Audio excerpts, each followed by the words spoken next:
Mesdames, Messieurs, peuple congolais, c'est bientôt officiel. D'ici quelques jours seulement, Chadari Ramazani va être élu à 58,35%. Dès le premier tour, il serait élu. Le nouveau président de la République à démocratiser du Congo sera certainement Chadari Ramazani. Et pourquoi?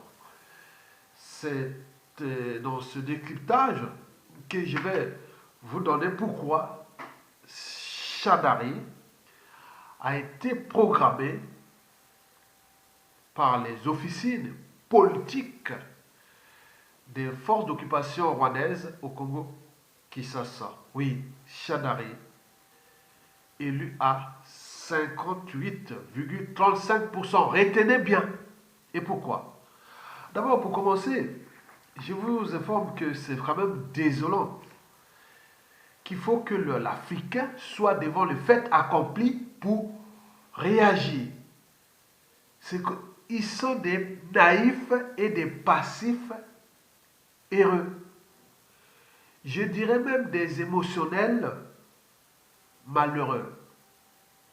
Parce que malgré toutes les lettres de rappel, tout ce qu'on leur apporte comme information pour déjouer la situation dans laquelle se trouve ce pays, et que malgré tout ce qui s'est passé ailleurs, dans la sous-région, et ils ne donnent pas raison à ça. Donc ils voient comme si, ah oui, c'est comme disait Albert Einstein, la folie c'est toujours répéter les mêmes erreurs, comme quoi obtenir des résultats différents. C'est comme des gens qui sont prédisposés ou entraînés ou conditionnés à répéter les mêmes erreurs. Ils n'anticipent jamais. Il faut qu'ils soient devant les faits accomplis pour réagir par la suite. Et c'est sans fin. Et les dictateurs d'ailleurs les ont compris. Et c'est les raisons pour lesquelles ils les utilisent. Qu'il faut que les Noirs soient dans la souffrance. Les Noirs aiment être dans la souffrance. Sinon ça cesserait. Avec tout ce que nous avions commis comme situation depuis l'esclavage, la colonisation, et aujourd'hui le néocolonialisme, et qui est d'ailleurs entretenu par nous-mêmes. Et personne ne cherche à s'affranchir de cet état de crise, de déclassement général. Mesdames et messieurs, je vais ici vous parler des élections présidentielles en RDC qui se passent actuellement. C'est décevant. Je vous l'avais dit que tant que l'Afrique noire, ou l'homme noir, ou surtout l'Afrique noire, ne sera pas debout en termes de liberté fondamentale, de la dignité, de la justice même électorale, des alternances politiques, et n'oublions pas le but de la condition humaine et voire existentielle, l'Africain peut être riche, intelligent ou autre partout dans le monde, l'homme noir ne sera jamais respecté.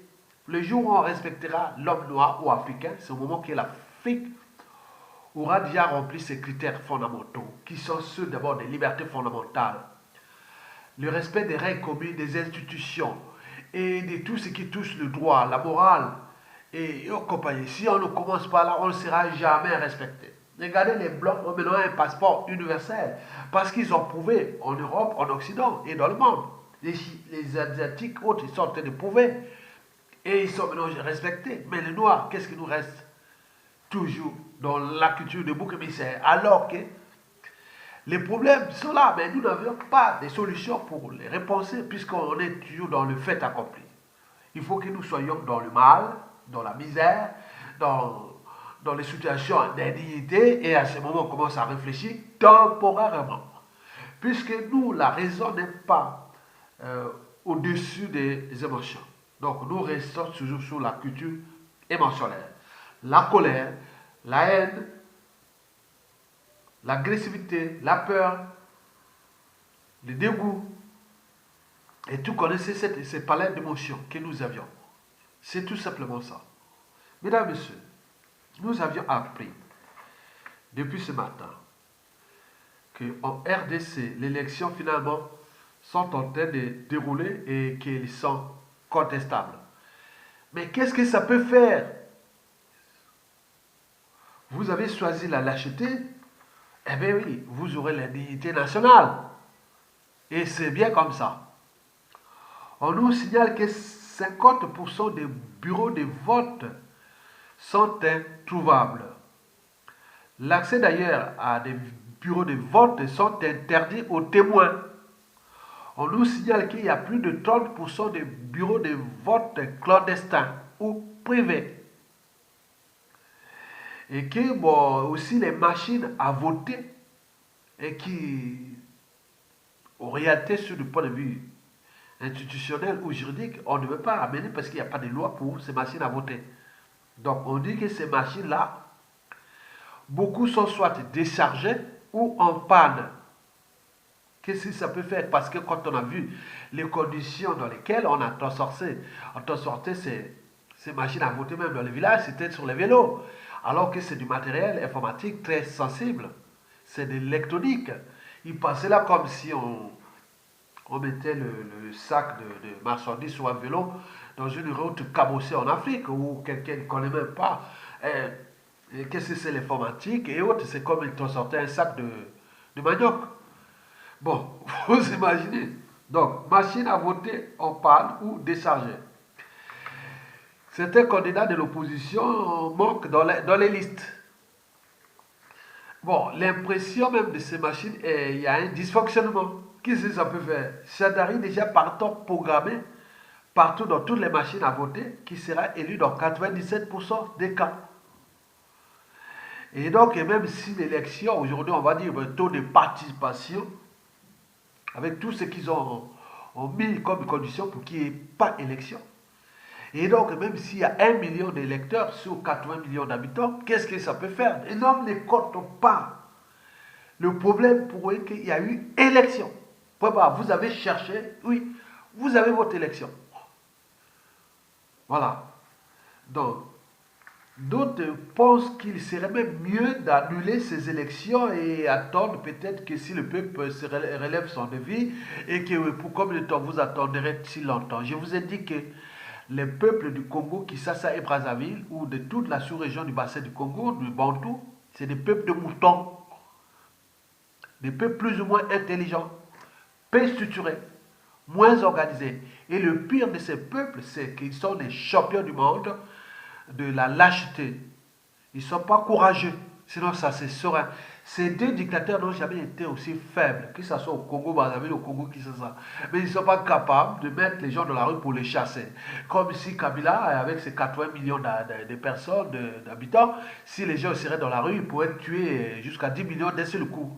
Ou même au Congo, sur 5 millions d'habitants, à Brazzaville, par exemple, 1 million d'habitants et demi, que ça se pourrait tuer jusqu'à 1 million d'habitants, en mettant les gens dans la rue, aller prendre les postes stratégiques du pays, que ça se bat et autres. Et d'ailleurs, chez nous au Congo, il est en train de tout licencier les militaires qu'il trouve indésirables. Il les fout tous à la retraite pour remplacer par des militaires plus dociles. Donc on ne se peut pas à l'occupation des Sassou et des Gosso aussi au Congo-Brazzaville. Quoique, bien entendu, Sassou est fini, il va partir, on le sait. Mesdames et messieurs, donc, je vais revenir sur la situation. Vous savez que on a vu que des lots de magazines,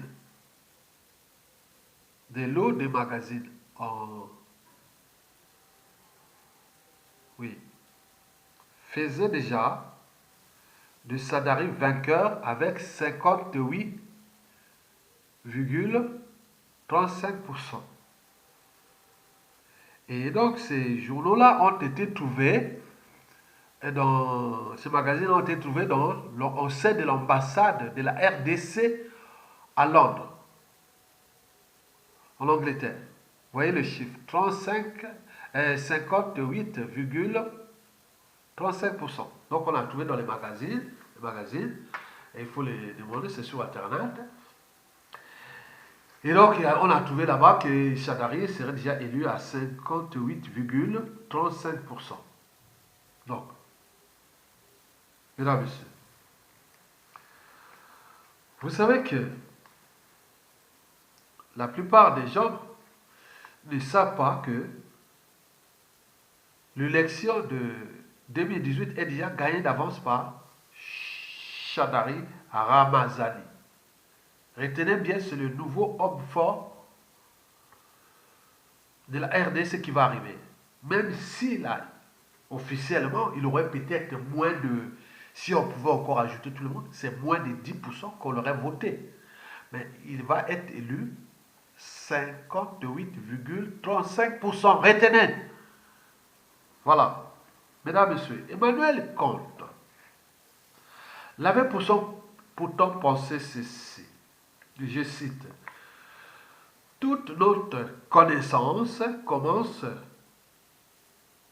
avec les sens, mène à la compréhension et s'achève par la raison. Il n'y a rien de plus élevé que la raison. Mesdames, Messieurs, laisser organiser une élection présidentielle par des gens sans foi ni loi, sans âme ni conscience, ou vérité ou mensonge, c'est pareil. Mais il faut être fou. Il faut vraiment être un peuple d'imbéciles heureux ou d'esclaves malheureux. Laisser organiser une élection présidentielle par ces gens qui n'ont ni d'âme ni conscience, alors il faut être fou. Ces gens-là, vous savez qu'ils peuvent jouer de la vérité ou du mensonge. C'est pareil. La vérité ou mensonge, c'est pareil. Ce qui fait des vrais comédiens. Donc on peut mentir ou pas, ils s'en foutent. Retenez bien. Vous, en tant qu'humain, vous fournissez une grande part d'énergie ou de force pour trouver là où se trouve la part de vérité. Mais pour eux, zéro. Ils s'en foutent. Ils ne fournissent aucun effort pour chercher la vérité. Mais eux, vérité ou mensonge, c'est pareil. Ça dépend des circonstances. Si on dit oui, mais ouais, voilà. Donc vous pouvez vous prendre, ça va choquer plein de gens que ça arrive à gagner à 58%. Mais qu'est-ce que ça peut faire pour vous émotionnellement et autres? Vous allez peut-être, mais pour eux, c'est normal. Puisque vérité ou mensonge, c'est pareil. On les appelle des reptiliens. Des êtres primitifs. Mesdames, Messieurs, oui. Vous savez qu'ils jouent de la vérité ou du mensonge comme le caméléon qui change de couleur au gré des circonstances ou de l'environnement. Et c'est pareil. Mesdames, Messieurs, peuple congolais, laissez organiser une élection présidentielle par des gens qui n'ont pas encore franchi les barrières de la raison. Oui, il n'y a rien de plus élevé que la raison. Peut-être la raison de mentir pour eux, la raison de tricher pour eux. Oui, pour eux, c'est la raison peut-être de mentir ou de tricher. La raison d'emmerder le monde. Ou plutôt, la raison d'avoir raison d'humilier les institutions congolaises. Qu'est-ce que ça peut faire, mesdames, messieurs? Oui, ils ont bien sûr destitué l'État congolais. L'État, c'est les territoires, les institutions et le peuple. Ils ont tous destitué. Il n'y a plus de territoire. Le territoire est occupé. Les institutions, n'en parlons plus. Le peuple est devenu le peuple esclave. Et qu'est-ce que ça peut faire? Donc c'est une nation destituée. Vous êtes destitué. Il y a une destitution de la République la démocratique du Congo devant les cadres civils, politiques et militaires. Ils sont tous devenus des esclaves de Kabila. Donc ils jouent avec ces esclaves, ces sujets. Parce que s'il s'agissait d'obéir à un pouvoir injuste, est-ce que les sujets d'une tyrannie, comme les sujets RDC1 de Kabila, connaîtraient-ils la justice électorale? Jamais. Vous l'avez tout compris. Mesdames, Messieurs, laisser organiser une élection présidentielle sur le terrain de Kabila, financée par Kabila, surveillée par les pions de Kabila, sécurisée par la sécurité de Kabila. Ils seront d'ailleurs proclamés par la CENI de Kabila, le tout contrôlé par Kabila. Mesdames et messieurs, peuple congolais, je ne suis pas un prophète, mais avec ma modeste expérience de la vie politique africaine, où nous sommes en présence des êtres sans foi ni loi, sans âme ni conscience, et souvent sans de mauvaise foi. Donc on connaît bien ce qui va arriver en RDC. Dès ce soir, au 30 décembre 2018, 31 décembre 2018, et puis au 1er janvier, et puis et continue. Mesdames et messieurs, vous savez qu'un dictateur comme Kabila, qui est certainement de mauvaise foi, n'organise pas une élection présidentielle pour la perdre. Jamais de la vie. Les cas de Denis Sassou Nguesso du Congo-Brazzaville, d'Ali Bongo au Gabon, de Paul Biya au Cameroun, de Obiang Nguema, Guinée équatoriale, ils disent début au Tchad, ce sont des cas d'école, des hold-up électoraux sont faits qui se passent déjà dans le bassin du Congo devant nous. Mais comme vous êtes dans la récurrence des mêmes horaires et compagnie, donc vous êtes rentré dans la nasse, dans le piège. Bien sûr, l'étendue, ils ont tout entraîné comme l'entonnoir. Vous êtes rentré là, vous êtes là plein là dans l'entonnoir. Et vous allez sortir en bas, c'est fini. Mesdames et messieurs, oui, vous savez que parfois les animaux, oui, certains animaux sont raisonnables. J'en ai vu les prédateurs tuer même les proies, où il y a tout autour des concurrents, ou même des vautours, des hyènes et des charognards et tout ce monde-là. Ils disent non, laisse tomber, je ne veux pas me blesser. Mais eux, ils ne sont pas là comme ça. Le pouvoir pour eux, c'est une loi naturelle. Le pouvoir n'est pas accidentel pour eux. Quoi qu'ils soient nés président, une fois arrivé, c'était programmé, qui serait là jusqu'à la fin de la vie. Vous voyez, comme une loi naturelle. Alors que être ministre, président, ceci n'est pas une loi naturelle, c'est accidentel. On arrive parfois par les circonstances de la vie et d'autres par des convictions, par des courants de pensée, par les visions, engagements et tout ce qui est de l'esprit, de la crédibilité de l'individu. Vous connaissez tout ce qui se passe pour être président. On vient pour une mission, mais eux, c'est pas ça. C'est pas la mission. La mission pour eux, c'est exploiter ce pays. Comme dans la loi naturelle, même dans la nature a su toujours capter la juste part. Mais eux, c'est pas ça. Donc c'est plus animal qu'animal. Mesdames et messieurs, oui, l'élection présidentielle en RDC. Donc on voit que ça se passe un peu dans les mêmes conditions de division que nous avions connues au Congo-Brazzaville. Ça se passe dans les mêmes conditions de tricherie que nous avions connues au Congo-Brazzaville en 2016, où Sassou Nguesso avait eu 8%, il a transformé ça en 60%.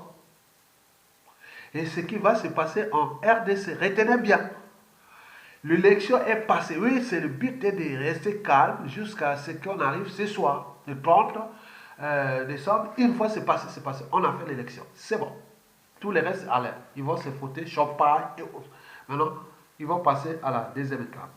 Vous avez vu que Sassou Nguesso a eu 8%, il a transformé ça en 60%. Qu'est-ce que ça peut faire? Puisque le président élu Jean-Marie Michel Mokoko, qui est arrivé avec toute la foule, on a vu les foules de président Mokoko, comme on voit avec comment on appelle, Chadari. Chadari n'a pas eu de gens derrière lui. Ceux qui étaient derrière le colonel, tous étaient derrière Faïlou, Martin. Martin va se trouver comme Mokoko. Et Chadari comme Sassou Nguesso. Et vous allez voir le résultat sera identique. Parce qu'ils s'entraînent entre eux. C'est un fait d'entraînement. Donc, il est sûr et certain que peut-être la RDC, la situation sera pas peut-être similaire à celle du Congo, mais au Congo, Brazzaville, Mokoko a été laissé pour compte avec, il est resté tout seul avec le peuple. Et toute cette classe politique et autres se sont désolidariser. Maintenant, là, ils jouent les jeux en attendant leurs agendas qui savent que, comme on dit, ne faites jamais autrui, c'est qu'on ne veut pas qu'on le fasse sur vous-même. On sait qu'il y a eu des traitistes une fois sur le président Lissouba, et là, il vient de faire sur Moukoko. Ils croient qu'ils vont venir, que ça va être facile comme ça. Donc, c'est pas possible. Donc, Moukoko abandonné en prison. Et les autres sont là, tranquilles, ils attendent leur tour, comme si le monde est comme ça. Alors que c'est un piège. Parce qu'au final, à la chute inévitable de Sassou Nguesso, et tous ces gens-là vont se retrouver déjà face à face avec tout ça dans un climat de méfiance et de défiance. Donc vous voyez que ça engendre souvent des dictatures, qui civiles ou militaires.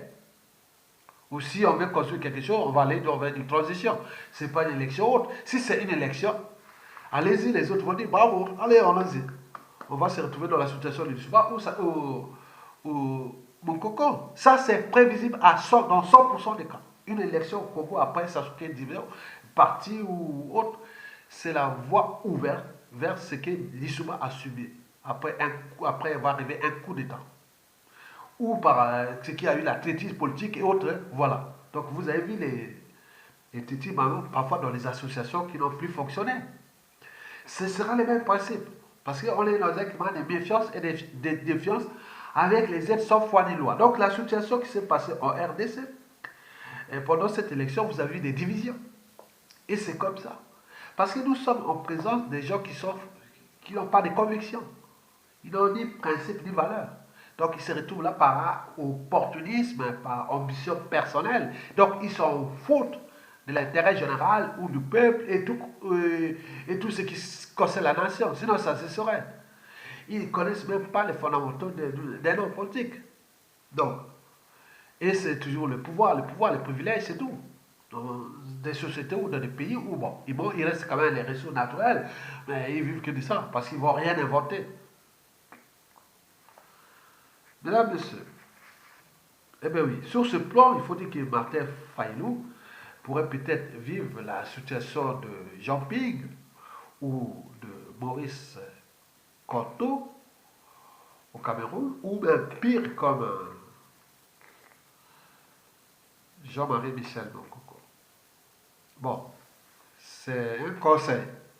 Je le conseille d'ailleurs de faire la lecture de tout ce qui s'est passé au Congo-Brazzaville, au Gabon, au Cameroun, au Tchad et autres avec l'opposition, comment ils ont fait. Mais il doit compter que sur le peuple. Il doit chercher à mobiliser que le peuple. Parce que s'il compte sur ces hommes politiques-là, vous allez retrouver dans la situation où se trouve Jean-Marie Michel Moukoko avec cette opposition-là, qui depuis 3 ans bientôt, les statu quo politiques total. Ils sont venus faire leur communiqué de presse, voilà, donc voilà, on tenu le système. Et qui risque de se retourner contre eux parce qu'il y a eu quand même beaucoup de vie et que demain les gens ne vont plus se laisser faire parce que par ces gens qui ont des passifs à cacher, qui n'ont pas pris les responsabilités, donc quoique avec leurs anciens titres de ministres, autres et autres, qui croient qu'ils vont être là après Sassou Nguesso et reprendre le contrôle. Non. Nous pourrons nous retrouver au Congo-Brazzaville dans des situations compliquées, ce qui va d'ailleurs arriver au RDC, post-électoral. Mesdames, Messieurs, peuple congolais, je vous informe qu'on n'organise pas une élection présidentielle dans un pays occupé. Récupérez d'abord votre pays. Après, vous pouvez organiser les élections libres et transparentes. On est bien d'accord. Bien entendu, si vous ne le faites pas, bon, Kabila va s'enraciner. Et l'occupation va passer à une étape nouvelle. Et que vous allez voir, parce que la condition de l'esclavage, c'est-à-dire on vous prive de liberté et de dignité. Il faut voir au niveau des libertés fondamentales en RDC. On vous prive de la dignité. Regardez comment les gens vivent là-bas comme des rats, où tout le déclassement social est général. Bon, il faut voir aussi les caractères sacrés de la vie humaine. Il n'y a plus rien. Le but de la condition humaine, plus rien. Donc ils sont venus simplement exploiter ce pays. Avec ces sujets qui sont esclaves malheureux, qui sont là, ils boudent, comme les chiens qui aboient sont morts, ils sont généraux, officiers militaires, tout ça, ils viennent parler autre. Bon, rien du tout comme si euh, les prédateurs ils vont attaquer les proies ou voilà, ils vont annoncer qu'on est là, on va arriver. Vous voyez, il y a vu un lion ou un guépard ou un léopard attaquer sa proie, montrer que non, on arrive là, on est là. Mais eux, ils sont comme ça. Donc ils annoncent que comme là, tu vas voir. Mais ils sont calmes, mais ils travaillent. Ils travaillent en coulisses. Mais ils vous se prennent toujours. Chaque fois, ils attaquent comme des moutons. Et voilà. Bien sûr que c'est des peuples de moutons. Sinon, ça se saurait. En RDC comme au Congo-Brazzaville. Mesdames et messieurs, enfin, vous savez qu'un dictateur est un homme politique qui exerce le pouvoir de manière absolue, sans qu'aucune loi ou institution ne limite dans le temps. Autrement dit, ça ne s'arrête pas. Ça ne s'arrêtera jamais. Donc, un dictateur, c'est quelqu'un qui dicte ses propres lois. Ici, la loi est de conserver sa tyrannie, parce que Kabila, comme Sassou Nguesso, ont pris quelques libertés contre les libertés fondamentales de ce peuple, contre la dignité de ce peuple, contre la justice, contre le but de la condition humaine et sociale, voire existentielle, puisque l'eau potable est salubre, les gens, les débits d'alcool et tout comme ça, ils vont, donc vous n'êtes que là pour être comme des consommables au service de la tyrannie. Mesdames et messieurs, donc un dictateur n'a qu'un seul concurrent, c'est le peuple. Donc, comme on dit que un dictateur n'a pas de concurrent à sa taille tant que le peuple ne relève pas le défi. Le défi ici, c'est l'article 64. Vous avez un défi institutionnel, mais pour qu'ils n'ont pas pu appliquer, parce que c'est d'abord le peuple de Bhoutan, où se mettent les intérêts particuliers et partisans, des conflits d'intérêts et tout compagnie, et que les gens ne sont pas comme les gilets jaunes, et qui peuvent s'affranchir de la classe politique et faire leur propre autonome et prendre le contrôle du pays. Mais ils attendent que les hommes politiques qui sont déjà pourris, qu'ils ont l'air... ils n'ont pas les mêmes privilèges que vous. Ils n'ont pas les... Vous connaissez. Mesdames et messieurs, donc l'article 64 devait être appliqué depuis. Mais là, ils sont rentrés là. Donc vous allez finir par quoi? Parce que vous avez choisi la solution politique. Elle va vous détruire, le peuple congolais de la RDC. Vous allez voir ce que nous avions vécu en République du Congo-Brazzaville. Donc la chute d'un dictateur n'est pas politique. Elle est insurrectionnelle, ou coup d'état salutaire et tout ce qui est rapport de force. Ce n'est pas politique. Si vous allez sur le terrain politique, et oui, la division, la tricherie et autres, vous rentrez dans le piège et ce qui va se passer en RDC. Donc vous allez recevoir d'ici peu le hold-up électoral. Et ce sera la première étape, puisque l'élection est faite là. Aujourd'hui, que ça soit dans la communauté, que ça soit pas légal ou illégitime, ou même pas illégitime, que l'élection est frauduleuse, qu'est-ce que ça peut faire? Je vous dis que c'est des êtres reptiliens, vérité ou mensonge, c'est pareil. Donc, ce qui vous attend, la première étape va être validée aujourd'hui le 30.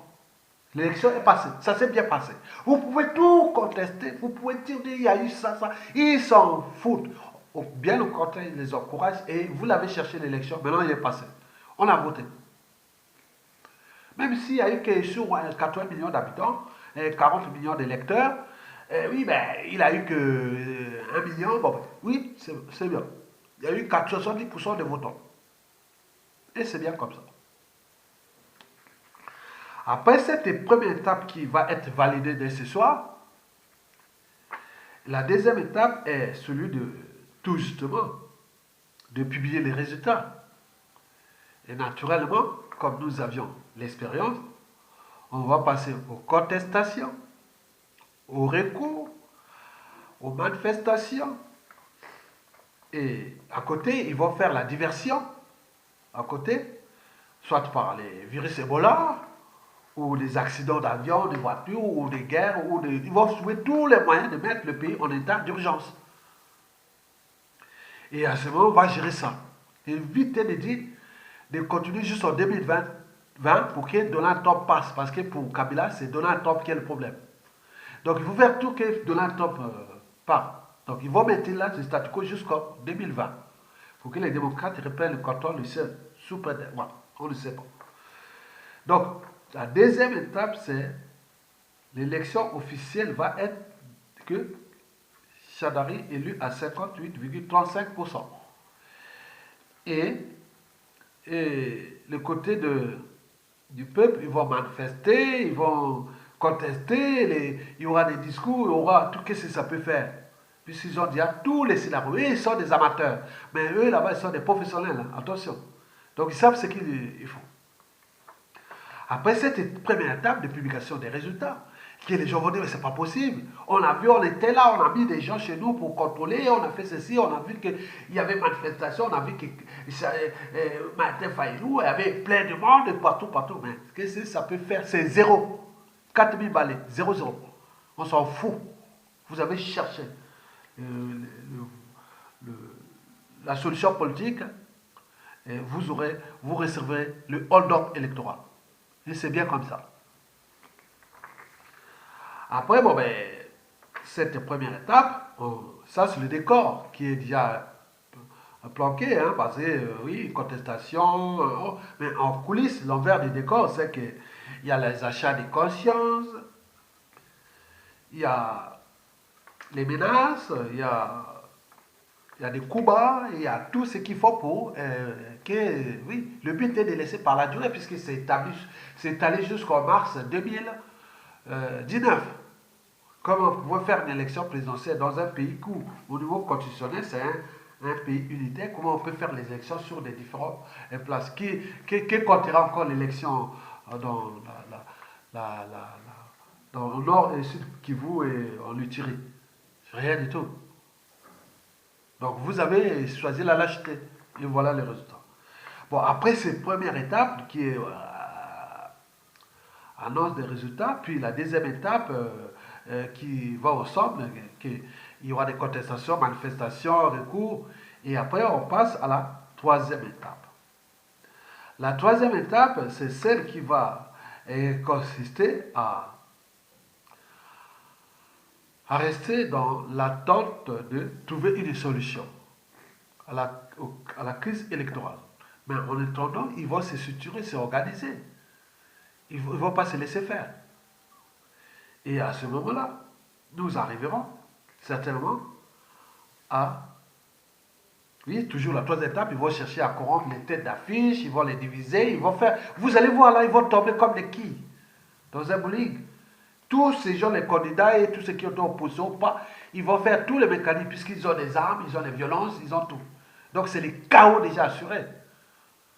Et quatrième étape, on va passer certainement. Bon, il y a eu trop de violence, il y a eu trop de ceci. Maintenant, finalement, c'est pas le problème. Bon, 2018, bon, on les laisse à derrière. Bon, jusqu'en 2000, combien 25, je sais pas, 2000, c'est combien 5 ans 5 ans, donc 2023. Ok. 2023, 24, je sais pas. Voilà. Et après, bon, ben, pendant ce temps, on va chercher, à la quatrième étape, on va chercher de faire des dialogues. Gouvernement d'union nationale, partage des postes, des responsabilités, de ceci, des discours pour rien.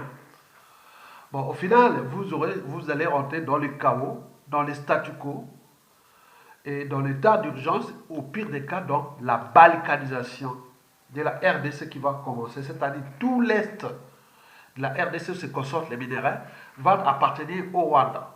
Et donc, c'est un mécanisme qui va aller comme ça. Donc, en attendant l'arrivée des nouvelles élections aux États-Unis. Et donc, ils attendent ça. Donc, vous rentrez là, vous êtes dès ce soir, aujourd'hui, vous rentrez dans le mécanisme de chaos. Retenez bien.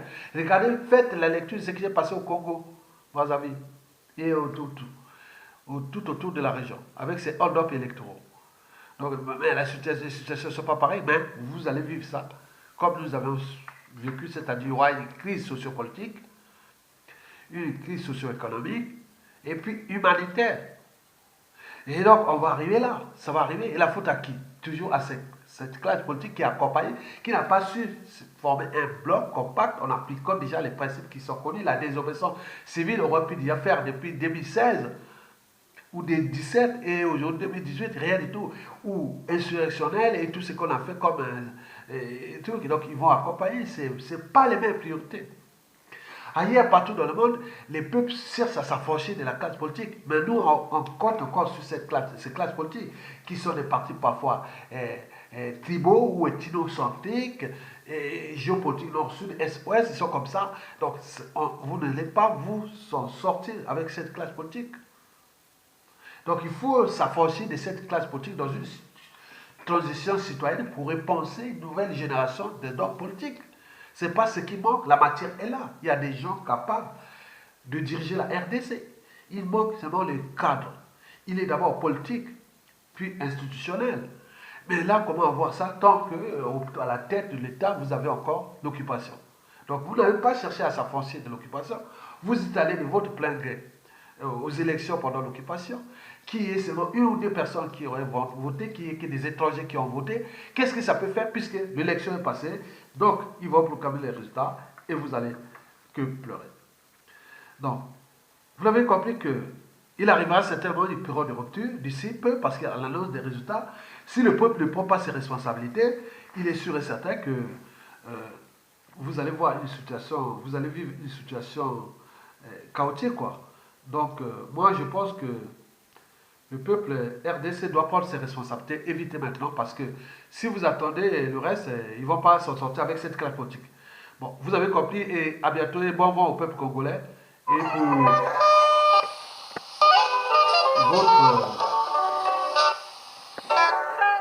votre coopération passive au dictateur Kabila.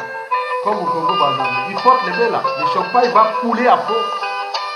Dans la Kabylie, au 31 décembre jusqu'au 1er, ça va, oui, c'est passé, on a réussi.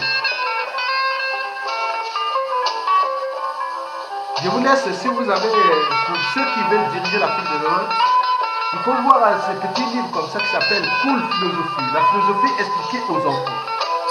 C'est-à-dire depuis Thalès, c'est-à-dire 600 ans avant Jésus-Christ, jusqu'au 29e siècle aujourd'hui, avec tous les grands penseurs qui ont façonné le monde.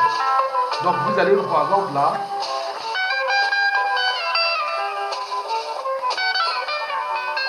vous direz qu'est-ce que la philosophie?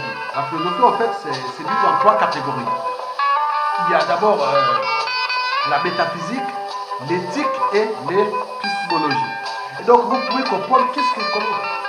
La philosophie, bon, les mathématiques on sait, les physiques, les sciences humaines on le sait. Mais la philosophie c'est vaste. Donc tout le monde peut être philosophe. Donc, ça vous apprend déjà à avoir des bases. Donc, vous avez la chronologie de la philosophie.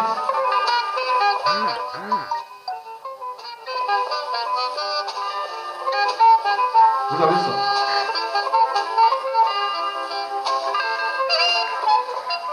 Vous avez aussi comment a commencé la philosophie dans l'Antiquité. C'est expliqué aux enfants. C'est vraiment génial. Comment ils ont fait ça? Les pré-socratiques. Donc, c'est-à-dire avant Socrate. On était, Socrate, c'est l'empire grec, 300 ans avant Jésus-Christ. On parle de l'atomisme, les Scythiques et Démocrite. On parle aussi du Confucius et la voie du Tao. Ça, c'est en Asie. Tu sais, les Confucius, c'est des gens qui pensent que on ne va pas s'énerver, quoi. Il ne faut pas avoir la jalousie. On ne peut pas être jaloux de quelqu'un, c'est pas bon, c'est pas bien dans la vie. Il ne faut pas être jaloux des autres, non. C'est une doctrine qui est là, qui est enseignée dans cette philosophie-là. Le Confucius et la voie du Tao, c'est en Asie. Le paradoxe de Zénon. On vous parle de Pythagore, des triangles et des haricots. On parle de Socrate. Qu'est-ce que le bien? Socrate. On parle de Platon et les ordres de la réalité.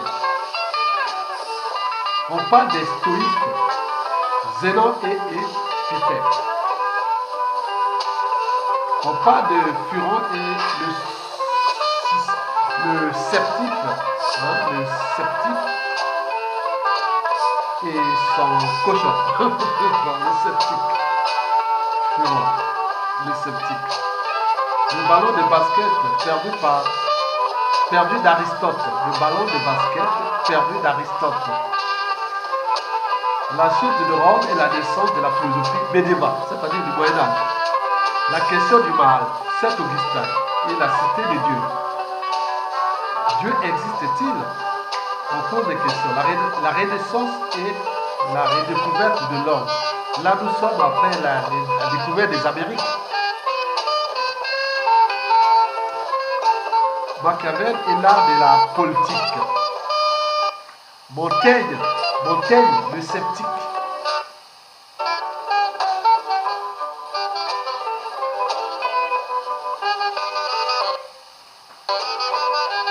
Le poulet congelé de Bacon. Méchant, brutal et borné. Le monde selon Thomas Hobbes. Descartes, je pense donc je suis. Les rapports esprit-corps. L'ardoise vierge de John Locke. Les rationalistes, on parle des rationalistes comme Spinoza et Lévinas. Est-ce une dague que je vois devant moi? Rationalisme contre empirisme. C'est être perçu. Georges Berkeley et l'idéalisme subjectif. David et les idoles. Les Lumières et l'univers machine. Emmanuel Kant ou la régularité extrême. Hegel découvre l'histoire. Philosophe Hegel découvre l'histoire. La réalité est encore Jean-Jacques Rousseau et le romantisme. Là, nous sommes au XVIIIe siècle. Qu'est-ce que l'art? La morale par les nombres. Les bons calculs de bon temps. Là, on parle d'égalité des femmes. On parle réellement libre, de la liberté. On parle de la liberté. On parle du dilemme du tramway. Bon, je ne sais pas pourquoi ça. Je ne sais pas, vous connaissez ça. J'ai jamais dit ça. Karl Marx, travailleur, initiez-vous. Karl Marx, travailleur, initiez-vous.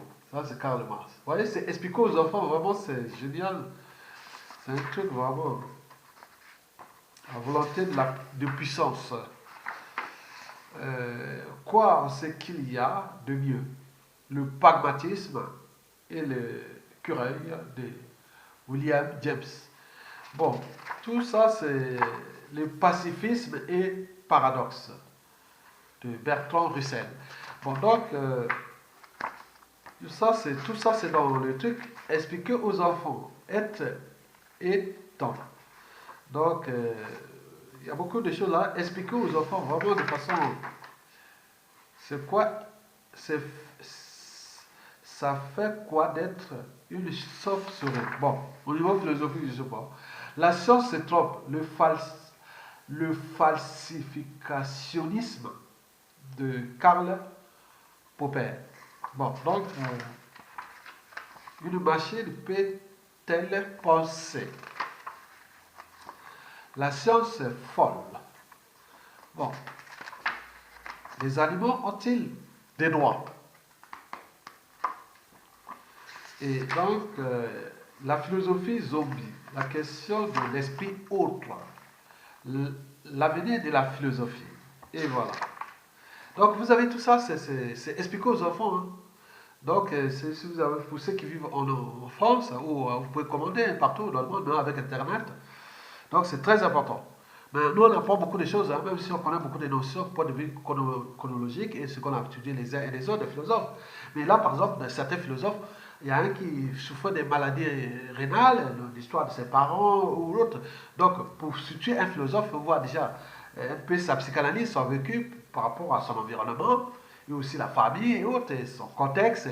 Et donc, tout ça va ensemble dans l'histoire d'une personnalité ou faire le personnage. Bon, en fait, un philosophe d'abord est un personnage, donc il faut voir, il a une personnalité, il a vécu dans une situation sociale, Et n'oublions pas qu'il y a eu des contextes et autres. Donc, ce qui se passe aujourd'hui au XXIe siècle, ce n'est plus pareil par rapport à certains points de vue. Ce n'est plus pareil comme ce qui s'est passé au XXe siècle ou au XIXe ou même bien avant.